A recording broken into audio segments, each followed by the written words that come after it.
assumed it was bound to happen. I'm Suleshi from Ethiopia, a general manager of Grean World, and we participated on Cookstop in this Impact Award, and we are happy to be here. Thanks, Suleshi. We've got Sejal as well, Impact Manager at Oorja Solutions, who won the Appliance Top Impact Award for their solar water pumps in India. Sure, Kat. Hi, everyone. I'm Sejal, working as an Impact Manager with Oorja Development Solutions, and we are providing farming as a service, majorly irrigation services to the smallholder farmers currently in India. And I'm keenly looking forward to this discussion today. Thank you. And Jamie, who's the Director of Programs and Partnerships at SolarAid. SolarAid's social enterprise SunnyMoney in Zambia came top for solar lanterns. Yeah, thank you, Kat. So great to be here. SolarAid, established in 2006, we've been around a long time, established the social enterprise in 2008. So a lot of years distributing solar products in rural areas, mix of solar products, and we're using that now as our basis to build innovations for the good of the sector and those that may be left behind. Thanks, Jamie. And last but definitely not least, Laura, the Chief Operating Officer at Kudura Power in Kenya, who topped the charts for mini grids. Hi, everyone. Laura Kiplagat here from Kudura. We have one of sort of the longest standing mini grid developers in the region. We have 11 sites in Busia, 22 in Turkana, pioneering continually energy access in rural Kenya. Really great to be here. Really looking forward to the discussion as well. Awesome, thanks, Laura. And then we've got Nadia at 60 Decibels, who is working on creating this webinar, all of our awards, and lots of you will have had emails from her, so please say hello, Nadia. Hi, nice to meet everyone. As Kat said, I work in the marketing team at 60 Decibels, and awards as a whole at 60 Decibels are very close to me, so I'll be sending some helpful links in the chat for you to check out. Some resources for the awards. Thanks, Nadia. Thanks, guys. So looking forward to the conversation. I know a few more people have joined now, so there's a Q&A box. Please pop any questions that come up as they come up. I'll try and weave them into the discussion, but we're going to have a section at the end that you can then ask the questions. You can also vote for questions. So if someone else puts one in there that you want to be asked, you can put a thumbs up and it moves it to the top. So let's get started. Firstly, again, big congrats for the awards, guys. Thanks for joining us today to share and discuss how you're making such a positive impact. For everyone joining, we've got a great hour lined up with some hopefully really honest and open and vulnerable and learning conversations to be had. So I'm just going to take a minute or two quickly to introduce the awards, so you've got the context. And I suppose I better introduce 60 Decibels too. I think probably most of you are familiar, but we are an impact measurement and customer insights organization. We've completed thousands of impact measurement projects globally across multiple sectors, including off-grid energy, but also financial inclusion, agriculture, and others. And by asking standardized questions to end users or customers around the world, we're able to create benchmarks on impact performance and enable organizations like Kudura, like SolarAid, like Grean World and Oorja to understand their impact relative to their peers in the sector. And we wanted to acknowledge and celebrate all those achieving top social impact within the benchmarks. And so we created our 60 Decibels Top Impact Awards to really recognize those organizations generating the most impact within their sectors according to end users themselves. Our hope is this creates a sort of North Star to inspire others in the sector, provide ideas and guidance for those wishing to increase their positive impact, and hopefully equip funders to make most effective use of their funding and their capital. You can find more in the link that in the chat that Nadia's just about to pop in for us. Thanks, Nadia. But today, as you know, we're talking about off-grid energy, and we're excited to celebrate the top impact award winners of the 60 Decibels 2024 Energy Impact Index. The awards came from a compilation of customer impact data based on voices and experiences of over 79,000 customers across 30 plus countries served by more than 140 energy organizations. So these top 6 are top of the crop for certain. We have an award for each subsector. There's 5, so solar lanterns, solar home systems, mini grids, appliances and cooking. And we added an additional one for consumer protection as well. The award winners ranked top across 3 areas of our index around impact they're creating for their customers, around their customers' experience, and around access. So are they serving new, previously unreached populations? You can find out lots more, including the indicators used, lots of insights and top performers outside of our awards in our Why Off-Grid Energy Matters report. We launched it just last month. Hopefully most of you have read it cover to cover already, but again, Nadia's just going to pop the link in the chat. So now we've got that bit out of the way, we get to the exciting bit, back to our award winners. So I wanted to start off by asking you each to tell us about sharing the news of winning the award with your team. How did it go? What was the reaction? I'll start with Laura, but then please do just jump in. It was great. I think we shared with the board first. They were super excited, super keen. I think went maybe probably straight into our investor memo. So we were extremely proud. It was definitely, for someone like myself who's new to the team, a testament to the team, and their work as well. So I'm really proud of ourselves. I know our board feels the same. And I think it's been extremely impactful, I think, for us internally. Thank you. Yeah, I can add on to that. For us, it was fantastic. As well as the award in Zambia, we were runners-up in Malawi, which is our other operation, and top impact on quality of life in Zambia as well. So it was a real goodie box of awards. And I think the main message for us to spread to every member of staff of the organization is some awards are, you put the application in and it's your word, you may have some evidence, but for this, the message we're sending is this is the most important award we could win because it's from our customers, and that's everything to us. So yeah, that and it's gone down a storm. Yeah, for sure.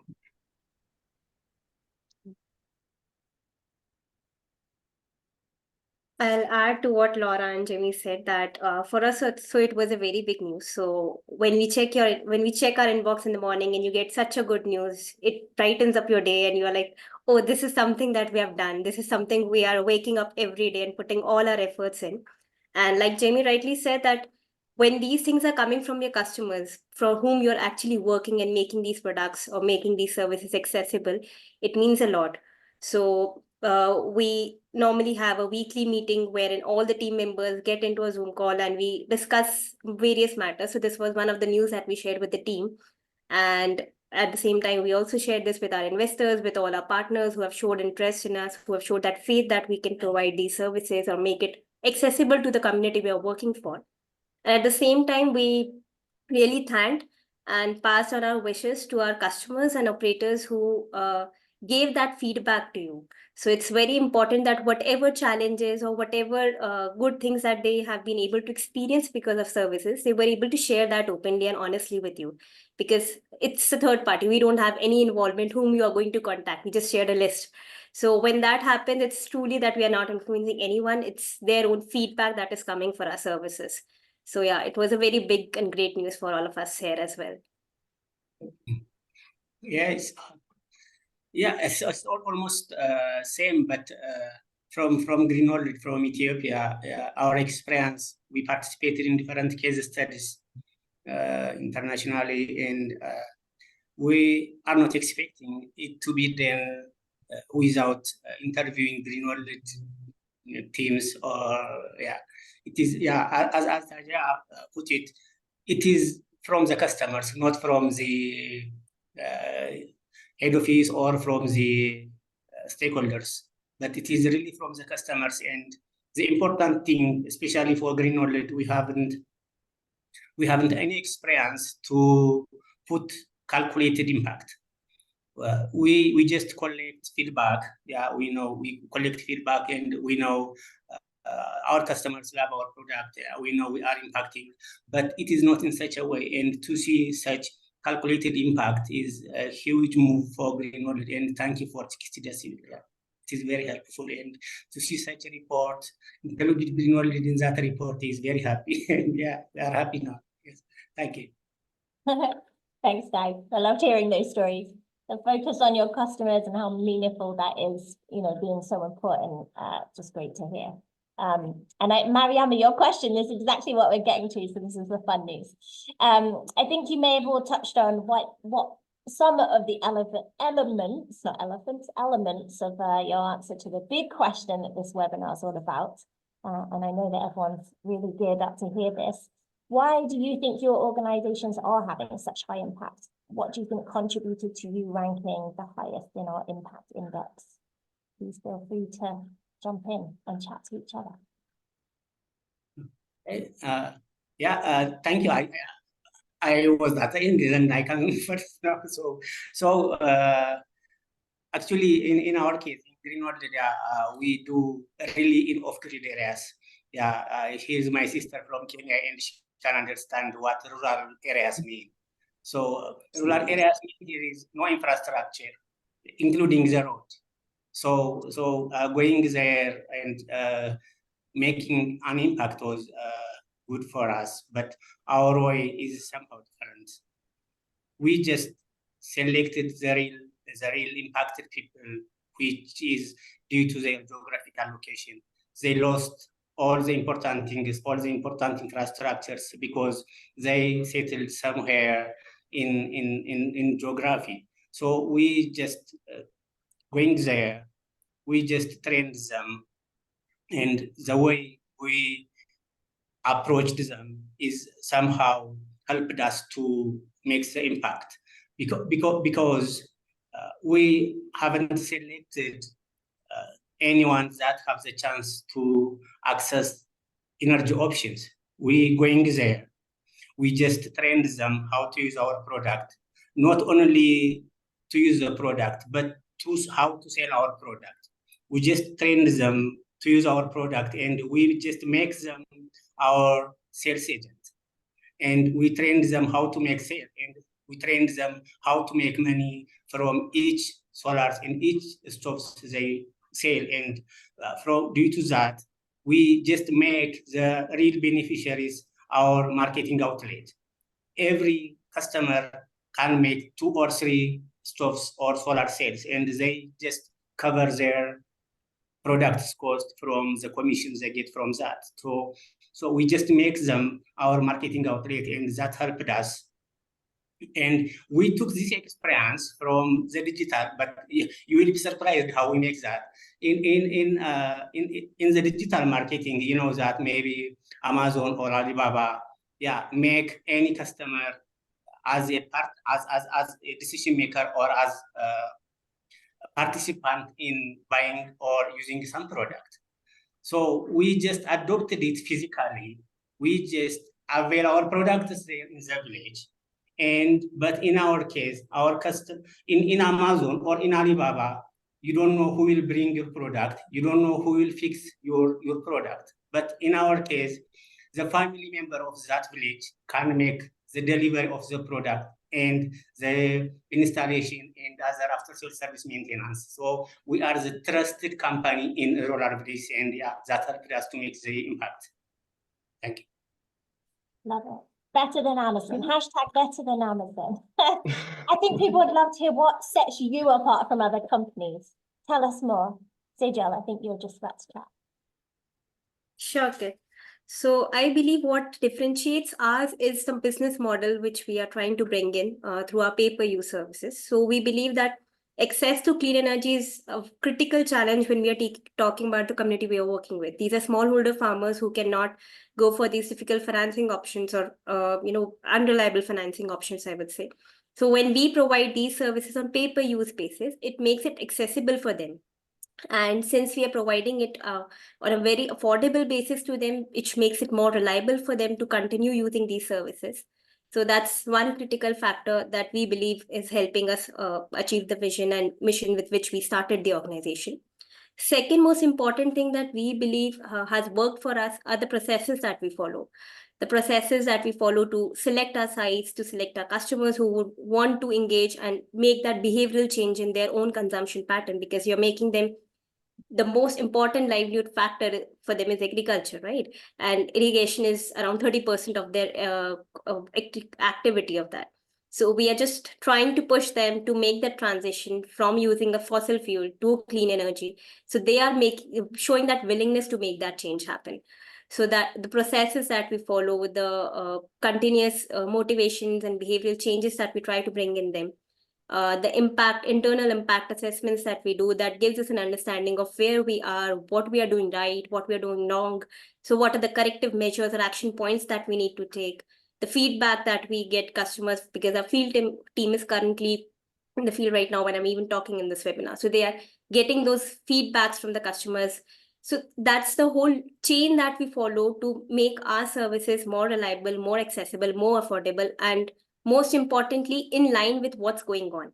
So you have to keep on innovating, and that's what keeps you going. If we keep ourselves backward and do not innovate our services, it's not going to work. So I believe these are all the critical factors that has helped us prosper and achieve our vision and mission.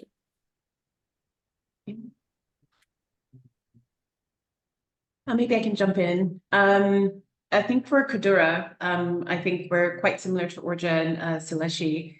When you're sort of in the utility business, it can be very impersonal. You know, it can sort of be like, I just want to sell kilowatt hours, and you know, that's all I care about. But I think what differentiates us at Kudura is we're very people-centered, right? We're very focused on our customer. We're very local as local as we can in terms of our team. We engage our customers consistently. Feedback from our customers drives most of our decision making. And we're highly focused on making the biggest impact for them, but being as accessible as possible. And that sort of cuts across our business model as well. Anywhere we can sort of take advantage of operational efficiencies, we do, which is part of why we're extremely local in hiring, in how we design our grids, and especially when we're sort of new into a county or an area. We take seriously who our customers are. We create opportunities on a consistent and regular basis for feedback, for engagement. We take very seriously ticketing, our reputation, how we deal with customers. Everyone from the call center to our technicians to, you know, the executive team are in the field on a consistent basis. So we really are a people-centered company, and we're very much a big believer in no man left behind.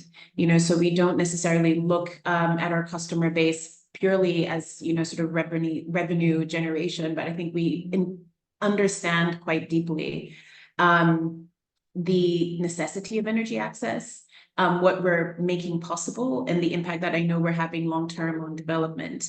And I think all of those things together create a great experience for our customers, but I think also from a business and investor side, for instance, with all our efficiencies, it's created a really good relationship, I think, with the investors that we do have on board, because at the end of the day, we do have to, you know, we do have to show something on the balance sheet.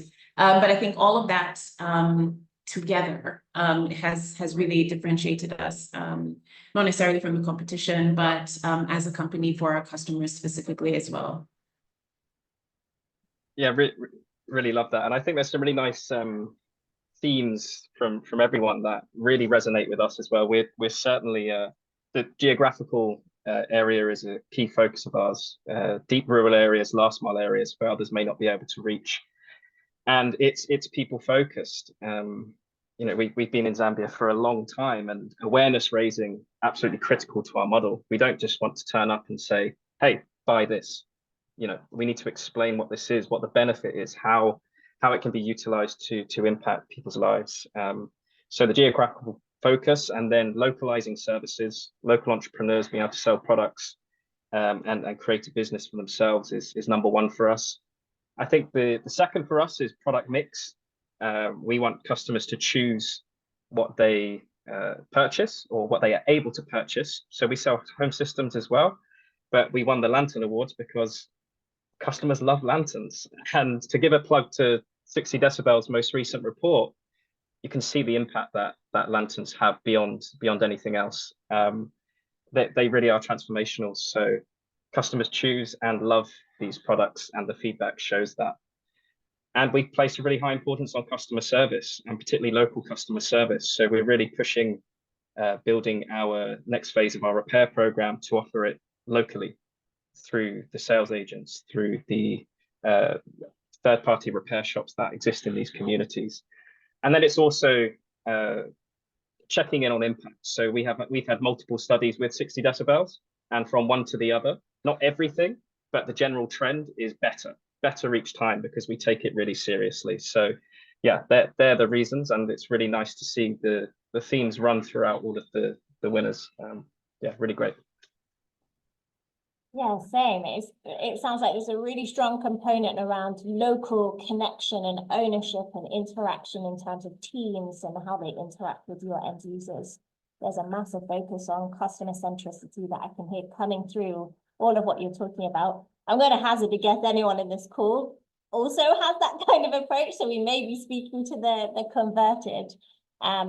But one of the things, particularly Laura, that you brought up around your balance sheet, so important and such a perennial kind of question in the sector around, is there a trade-off between impact and financial returns? I'm going to ask a broader question, but if any of you want to take it in that direction, please do. You know, we're all aware that things are not always easy, and indeed that's where our greatest learning often comes from, all the failures and mistakes and the things that don't go so well. And it sounds like for all of you, when you talk about innovation, you're constantly thinking about, okay, well, how do we move forward from this? So I'd love you guys to get real sort of open and honest and vulnerable, and I'd love to hear, I think everyone would love to hear on the call, what have some of your biggest challenges been as an organization, or perhaps still are, particularly when it comes to creating or wanting to create that positive impact for your customers? I mean, I can go first. In our sector, we're building infrastructure.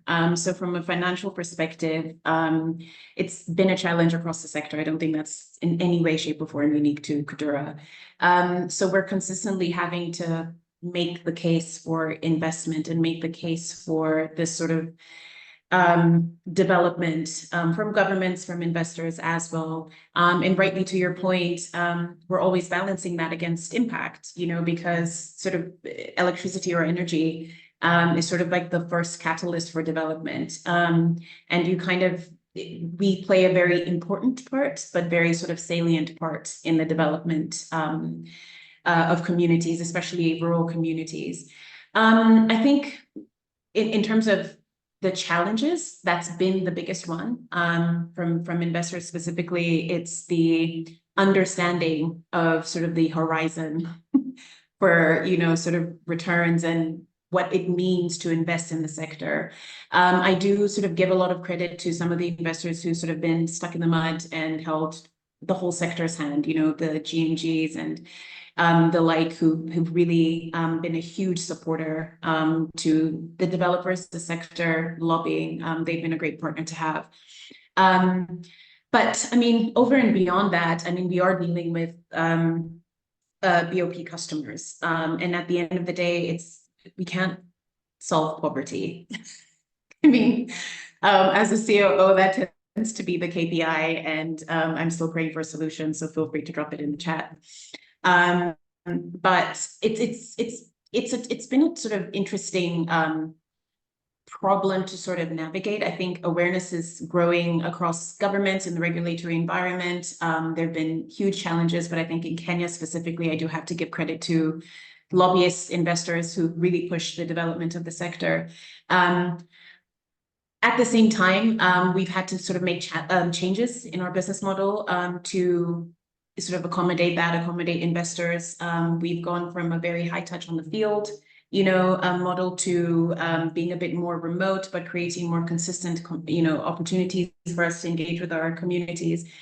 So there's been, I feel like I'm jumping around, but there have been sort of multiple, but very related and intertwined challenges. It's mostly the environment and making the case to investors, which I think we are finally, after 10, 12 years, you know, getting most investment committees and boards, you know, around understand the challenges. But I think we're making headway, so I don't want to seem too negative. I really think for our sector in particular, there's been a lot more understanding on the investor side, and I think with communities, it's been less of a challenge, sort of getting people onto our grids, getting people to consume more consistently, even with the economic conditions at the moment. So I'd say we have challenges, but I can see the light at the end of the tunnel.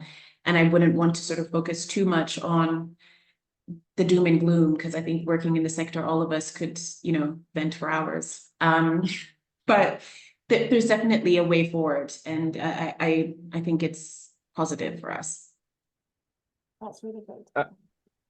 I'd agree with that. I think it's really a really challenging sector. I'm sure everyone on this call and all the attendees would agree. But there's definitely light at the end of the tunnel, and I think we don't take investment ourselves as a charity, but we've certainly seen a shift in focus from the wider sector and the institutional players recently. And to go to the challenges, I think, well, Zambia in particular for us is a special challenge because it's absolutely enormous.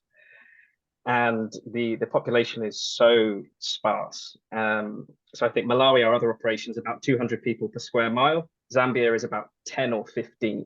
So trying to set up, even localizing services sounds quite compact, but when you're dealing with communities that are spread over such a big distance, even setting up an entrepreneur within that area who has to travel so far to sell all these things is a real special challenge in Zambia. But I think that the main one for us, and we've shifted our whole strategy to be focusing in on innovation that can be replicable in the last couple of years, is affordability. Lanterns are, you could get a lantern for maybe $4 at the moment. That is not affordable to so many people still.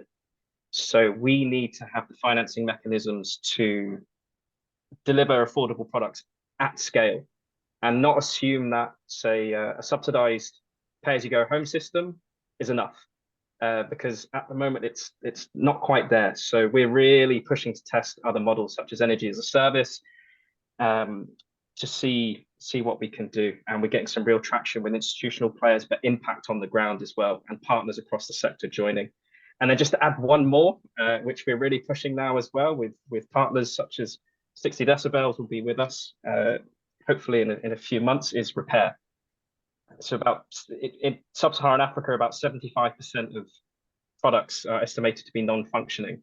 That's about 110 million products. That's not good enough for us as a sector. And we as SolarAid are trying to change that. And we've actually found that 89% of products are left within the household. Customers are holding on to these lights even though they don't work, but 91% are repairable. So it's these models that we're trying to push and test for the good of the customer and the good of our sector, to really give ourselves a chance of achieving universal energy access. Yeah, Jimmy put it very well. Yeah, thank you for that, and it's really explaining. Yeah, because I sometimes being surprised, because energy business don't need to be a challenge, because it is a solution for most of the challenges in the world. If we see that climate change can be solved with energy solutions, yeah, food security and health needs to be solved with energy solutions. So availing these products for the people that needs really don't need to be a challenge. But currently, yeah, it's really a challenging situation, especially in East Africa, because I know East Africa, they can say only about that. Because when you try to make a business on the energy sectors, yeah, most of the investors don't like it, because the return is not that much fast, and the return is very small, because you go to the market for the people that have minimum income level, or their income is seasonal. For our case, our customers their main income is from agriculture, which means that it is seasonal. They will get their income maybe once or twice in a year. So making a sale for these customers will need a different approach, because we need to be a priority. Yeah, our customers have different needs. They might need to refurnish their house. They may need medication, or they may need something else that is important for them. So we need to be a priority to sell our products that is seasonal, with seasonal income. That is the big challenge in our case. And the other thing in our case, the commercial banks and other financial institutions need very huge collateral or something else that our customers don't have. Yeah, our customers don't have, because they only have the agricultural land or a cow or sheep, and that is not really valuable for the commercial banks to have as collateral. So having financial solutions and also another challenge for a sale for the energy products. But in our case, just we are entrepreneurs and we are going to the market with different modalities that can fulfill our customers' needs. That is our marketing model, the village level entrepreneurs model. Yes, we just avail our products. They just sell the product. They make a commission, and from the commission, they buy the products they need. And it's actually doing good here now. Thank you. Yeah, so talking about the challenges, like I mentioned earlier, that innovation is the key when you're working on any business. So if I talk about the first thing that Oorja started in 2016 was solar microgrid. And when it realized that the community we were engaging with is facing more issues with irrigation services, as their diesel pumps were facing breakdowns, frequent breakdowns, there was a drudgery involved in installation. So we changed our business model at that point of time. So that's one thing that you realize, that when you're working with the community, what their needs are, and then you should probably start your business following the bottom up approach. So that's the key that needs to be engaged. Second thing is that in our case, since we install the pump and farmers or the community is using it on pay-per-use basis, so there is a high upfront cost involved in these installations. So to bring on that trust in our partners, in our investors, that the model that we are propagating is providing access to the farmers, to the community, that they can take these services and they need not bear the high upfront cost or the maintenance cost for it. We will take care of it, and they just can access these services and make that transition happen for themselves. So this is another major challenge, that is something we are trying to solve. And that's something that has also helped us evolve how can we approach these investors and partners, because now we have been able to build that case in these 7 years of operation for us. And the third thing for us is, like, many of the organizations worldwide are trying to push for ownership model, while we are trying to push for pay-per-use model, when the farmer need not own a particular assets. So that financing barrier is something that we are trying to tackle in here. But I guess that's a mindset that all of us have, that we need to own a particular thing to fully use it. So we are somewhere trying to change that mindset in the that mindset of the farmers we are working with, that it's not important to own a particular thing, but if you can use it for your for fulfilling your needs, and you're paying less than what you would have paid if you were using the existing sources, in this case diesel pumps, then you can fulfill your needs without having the hassle of taking care of any other costs, maintenance or upfront costs that's required for you to take it up. So these are a few critical challenges that we are facing, and we have been able to come through. One definite challenge that we have also evolved over a period of time is that the processes that we engage, be it the feedback process, be it our site selection processes, each and every process, when you get done into the field, there are some changes that can come up abruptly. You might not have planned that, definitely, because it's the human you are engaging with, and there's a dynamic or changing factor every time involved. In every region we enter, we have to take care of multiple factors, but another factor may pop up suddenly, and then you are like, oh, we didn't think of it earlier. So you have to continuously keep on evolving, and these challenges will keep on coming up for anyone. Like everyone also mentioned, that these will keep on challenging as we evolve. So I guess, yes, keep thinking through it, keep interacting with the community you are engaging with, and you'll get a solution to it. So that's an approach that we have been following, and I guess all of us have been quite successful in doing that. Thanks, guys. And I want to now move to some of the questions. Though actually, Mariama, your last question on advice or takeaways, that's the last kind of full question for everyone. But let me feed in some of these. Nadia, I don't know, are we able to like have Hannah ask her question, or do I need to ask it? I don't know if we're able to unmute participants.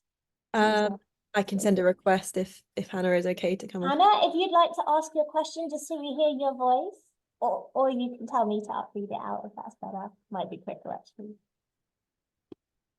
Just sent the request. Oh.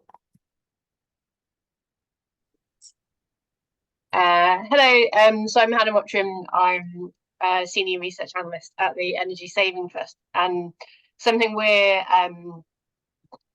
interested in looking at is how kind of donors can better support and kind of better provide financing and funding to support organisations like you on this call to deliver that impact on the ground. So my question was about kind of what about the funding and the financing that you received enabled you to deliver that impact, and what advice would you give to kind of donors and funders so they can support other organisations to support kind of delivering energy access, particularly looking at reaching the poorest and other vulnerable groups?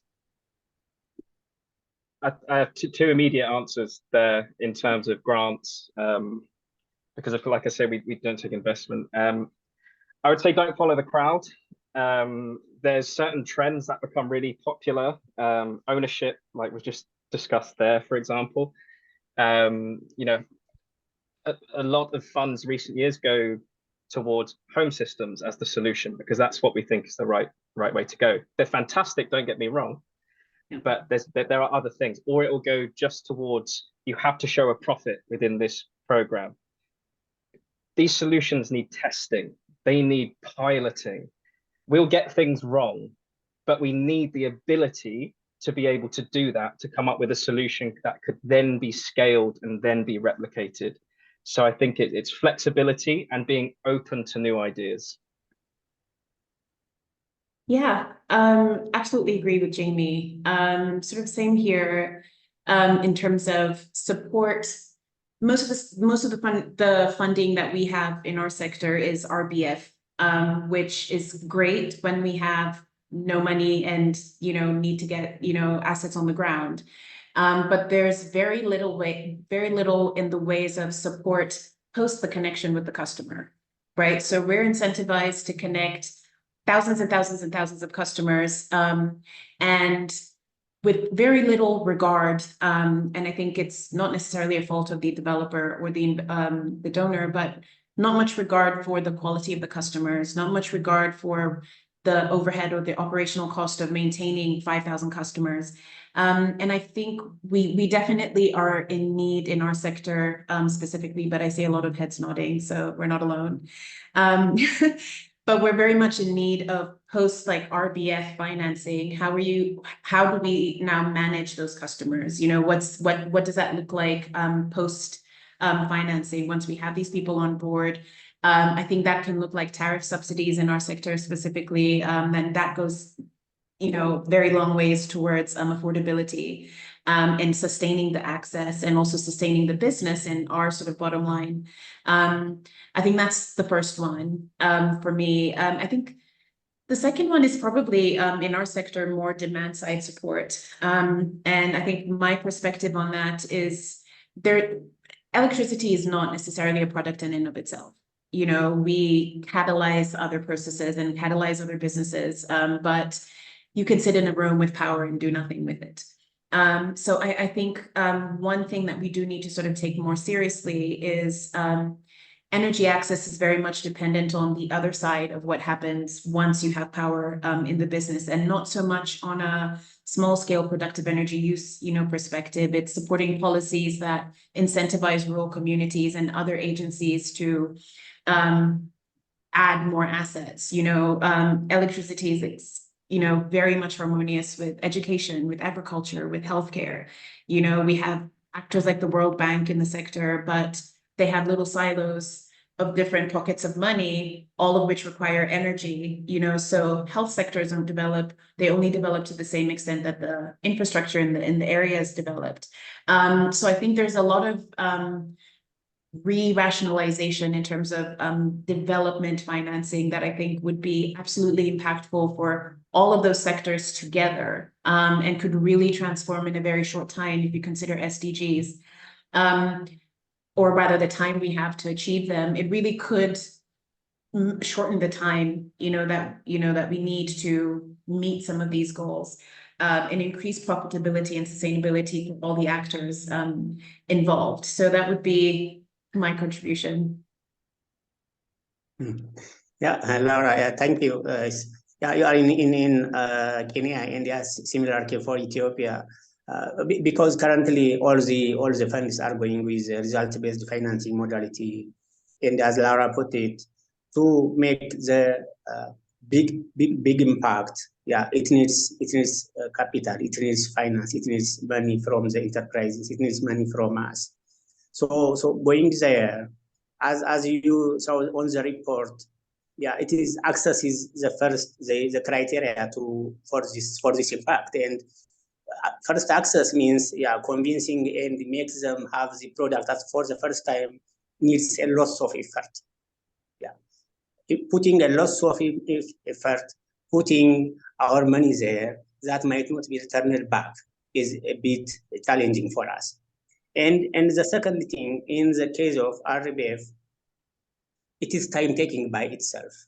Yeah, we do the business and we request the payment, and there is auditing process, and yeah, the auditing process is time taking, and there is also a verification. Yeah, go back, and it's time taking, and such kinds of, yeah.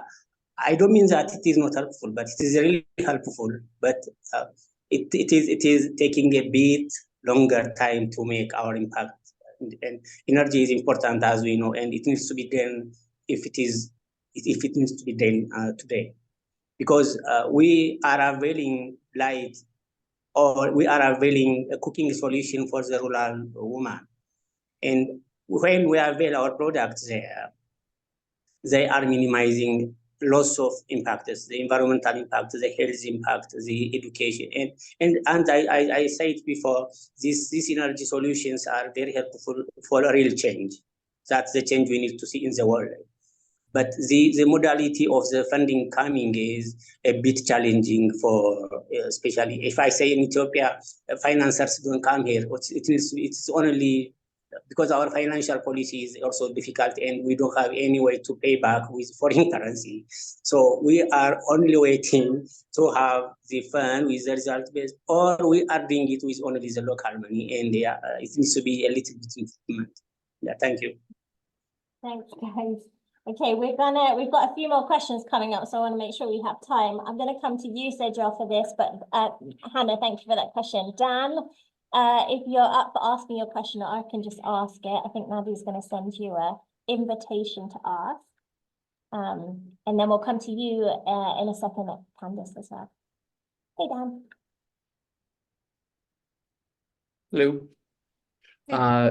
There was a great theme in the report, which is really interesting for us at Acumen, and particularly as an investor in several of the companies here, about the quality of life and the NPS relating very clearly to people's use of appliances or assets to generate incomes. And I mean, I guess particularly, I know Oorja obviously is working with farmers who are all relying upon that for income. I'd still love to hear the response there, but I think maybe Laura, particularly with Kudura, do you triage that, or do you look at people who are using your mini grids for income generation? Do they get sort of faster response for service? Are you catering your products or services more to their needs? I'd be very curious how you are working with income generation and small businesses. Sejal, do you want to go first, or should I? You can proceed, Laura, then I'll add. I think definitely productive energy users on our grids are a critical metric across different stakeholders, but sort of more so on an operational level in terms of consumption and revenue. I think we are moving towards a more sort of higher engagement with businesses, but that's technically, or most of the time, driven by the concentration of businesses at any one of our grids. So in Busia, for instance, we don't have a very high concentration of small or micro business owners. But in sort of strategically, we're moving away from smaller appliances to getting partnerships with people who can support our customers in developing there's those businesses, and there's lots of more sort of actors of that nature in the sector, the MGROs and EIS and sort of the like, who are looking to capacity develop consumers around mini grids.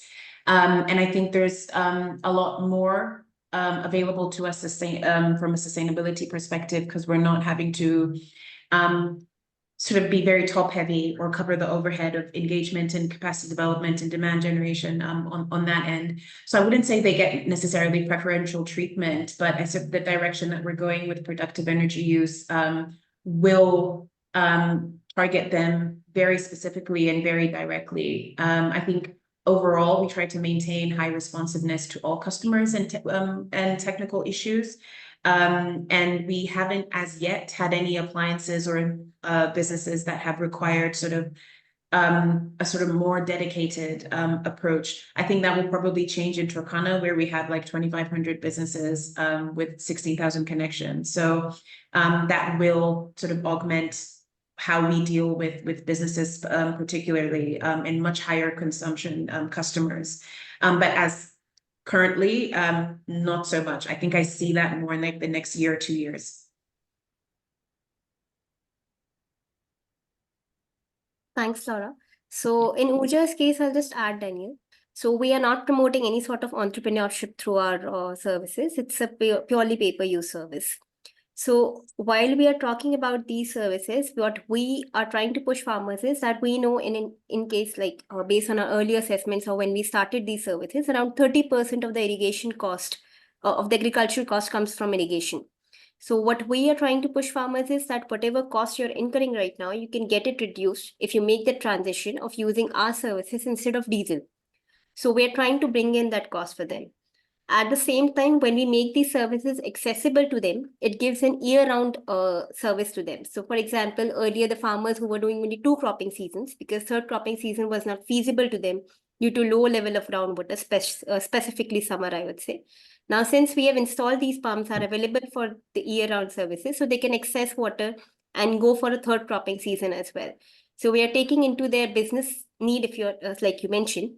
So their business need is basically agriculture. So we are trying to give them one additional agricultural season for them to harvest. That's another way. And when we are talking about these things, it's not just like we are trying to push for it, but there's an annual impact assessment also which we follow, wherein we do a baseline services on a sample basis, do their midline service, and that's the way we analyze how many farmers have been able to increase their cropping seasons, how many farmers have been able to reduce their expenses in irrigation, increase their crop yield, because earlier it might have been the case that due to lack of water availability, they were not able to irrigate their field on time. And now since they have our services available, they can irrigate their field regularly. They were not missing any irrigation cycle for themselves. So these are the ways we have been trying to push and accommodate the needs of our customers into our services. So it's not just providing, but also keep on measuring and taking that feedback. Where are we lacking and how can we integrate more into our operations to make it more friendly and user-friendly, user-friendly and economical for them. Great. Thanks, guys. Thanks for the question, Dan. I'm sorry, I didn't actually realize people popped up. So if you don't want to show your video when I pick on you for the questions, I think you can choose just to do audio. This one's coming to you, Jamie. So Candice, you had a question around repairs. Would you like to ask it? And then Mariama, the last 5 minutes I'm going to use to ask our 4 speakers for any advice or takeaways they want to give to everyone. So we've got a few more minutes. Please pop any questions into the chat so we don't miss them. Is Candice here? Or I might just ask it in the interest of time. Yeah, let me just ask it. So Jamie, I don't know if you can see this. Can you talk more, but not too much more because we've got a few minutes. Can you talk more about how to repair solar lanterns? Are materials needed? Can spare parts and instructions for fixing them be sold alongside the lanterns? Does it require training, repair people? Tell us a bit about kind of all the process around this. Yeah, absolutely. I will point towards our website. There's a webinar specifically on this. We have a white paper we published. It's quite complex, but we are trying to develop tools that the rest of the sector can use because this challenge is so great. So yeah, we've developed a mobile app to support the knowledge. So there is training required, there is some knowledge required, but the fact that we've been able to successfully repair products through our sales agents with no prior knowledge of repair is phenomenal. To us, it's a game changer. You can repair at source. Yes, you need components and spares, same thing, but they can be challenging to get. So we're working in the next phase of our program to simplify this across sub-Saharan Africa to make it simpler for everyone to be able to get hold of them. And the one thing I'll say without going on for too long, the main failure of a non-functioning solar product, I think it's at 72, let's just say 70%, that's easier, is the battery. So if you can unscrew the product, replace the battery in a safe way with tools, you've extended the lifespan of the product. And a customer who may be rural, not have too much disposable income to buy a new product, it's phenomenal to be able to use the product they love for much longer. So yeah, reach out to me if you want to chat more on this. We're building into a much bigger phase with some phenomenal partners, a couple even on this call. So yeah, it's simpler than you might think. Thanks, Jeremy. Do you, if you can, put the link to that report, the white paper, in the chat, and then everyone can see. Great point. And then I'm going to save, so we've just got 1 minute left. I can just see one question, and then Mariama, your question is the last one anyway. Josephina, I might just read it out actually, just so we don't waste any time. This is for our speakers here. So how do you see the trend, particularly among larger players, to push more classic consumer goods such as mobile phones and TVs next to classic solar home systems and lanterns? This is all kind of part of the conversation around financial viability and strategy for scaling. Does anyone have thoughts or ideas on that?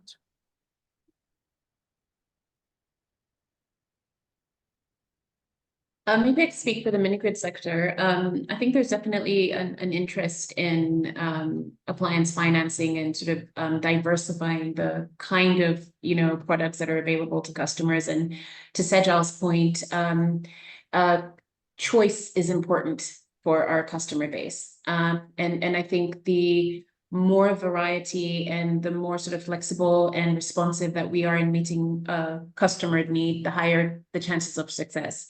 You can't just expect success with, offering 1,700 posho mills or, millers when the interest isn't there. So I think we are seeing a bit of diversification in terms of the products that are offered to customers. Obviously, the market locally is growing as well. So there's a lot more awareness and exposure and access, even outside of the developers, to different kinds of appliances.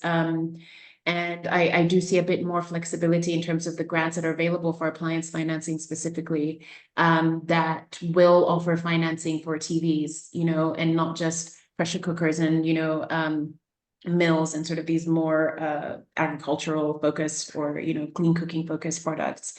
So absolutely, I think it is definitely something that is changing in our sector, and I think it's absolutely necessary to sort of meet the specific demands of communities in that specific way.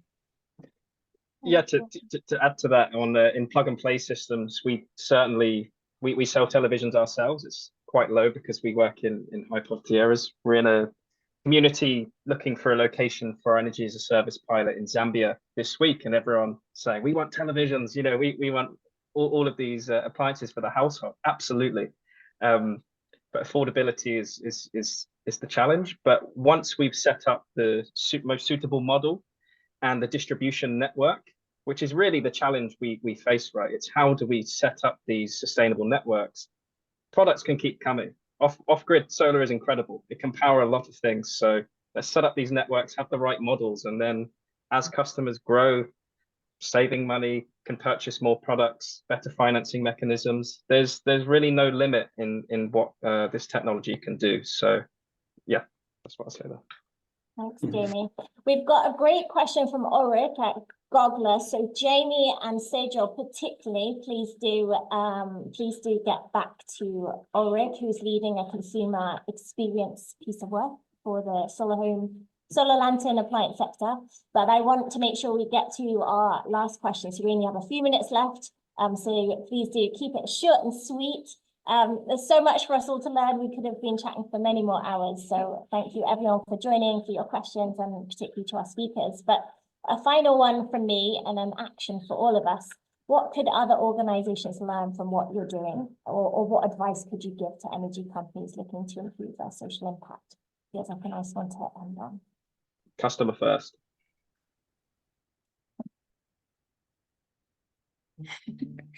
I definitely agree. Customer first, and I think I don't want to speak too much to developers, but to investors maybe more so. Customer first does cost money, and sort of just take more on board the experiences of developers and other actors in the sector. Like, let's have more dialogue, I think, with investment committees and what's actually happening on the ground. And I think that's the path to the most impact in the short, mid, and long term.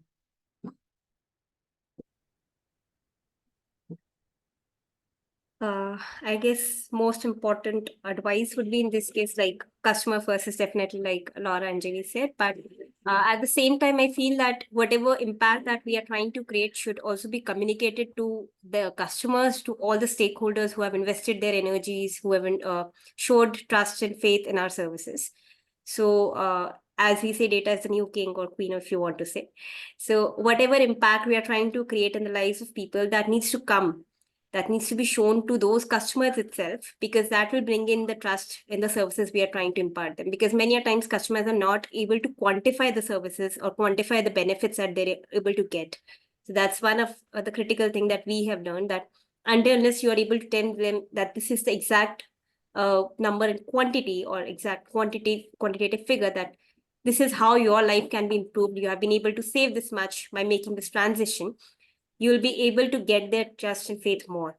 And same when it gets communicated to your investors, your donors, your partner organizations, that builds in their trust that, okay, whatever investments they have made, whatever grants they have forwarded to you, you're able to bring in the required impact in the lives of community you're working with. So keep on doing work, but at the same time, keep on communicating it to everyone you're working with, be it any of your stakeholder, the community or your partners, investors, owners, and importantly, your team as well, because they should also know that whatever efforts they are putting in to get the work done is getting or is creating an impact. So that brings a sense of motivation and keep them going, that they should put in more efforts, and they should, like I said, that when we received the mail from 60 Decimals, we were all very, excited and happy to learn that, okay, like we should keep on going. We are doing something good, because when an external party evaluates your services and tell that you are doing good, so that brings in a sense of satisfaction for all of us. So keep on communicating the good that you're doing. That's, I guess, one of the important things we all tend to miss. Perfect. Thank you, guys. I think we've lost Celeste. I know we have some bandwidth issues. We also want to be really respectful of everyone's time. So thank you everyone for joining, for the conversations, particularly to Jamie, Laura, Sejal, Celeste. Thank you so much for joining, for sharing your experiences and what you're working on. And we can't wait to see who turns up in the next awards next year. So thank you so much, everyone. Please do message you if you have any leftover questions, and we'll try and direct them in the right direction. Thanks for having us. It was great. Thank you so much as well. Yeah.